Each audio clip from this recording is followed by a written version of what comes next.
Marco Colbert, Speedocoat Refinish Network. So we got a set of headlights for you guys today. We're actually going to be using the bare minimum. We're going to be doing everything by hand, zero tools, no compressor, no nothing. So here we have everything we need. All you need is a bucket of water. Don't even need a hose. I have a masking machine. You guys, honestly, at home, you can just use a $1 roll of masking tape and some newspaper. There's a lot of headlight restoration specialists out there that'll tell you to start with 400 grit, 800 grit. You can get a really good cleanup and a really good scratch out of 1,000 grit. Every grit that you go up, you're going to spend about an additional 10 minutes to do the job. And obviously here at Speedocoat Refinish Network, we're all about speed. So we're going to do 1,000 grit. We're going to start with that. We're going to finish with that, and we're going to clear coat them. Simple, easy, said and done. And we just got this in. This is our special headlight restoration clear coat UV cure. It's rattle can, so don't need a compressor, don't need a spray gun, easy to apply. So all that being said, we're going to go ahead and start sanding them out with 1,000 grits.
Wraps up for the headlights. As you can see, every time with Speedocoat product, we're getting really high quality professional results. This just goes to show that with literally no tools, not even a garden hose, we used a bucket of water, one piece of sandpaper.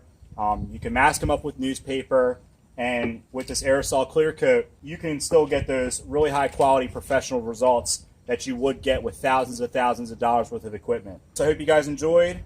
Like, subscribe, new videos every week.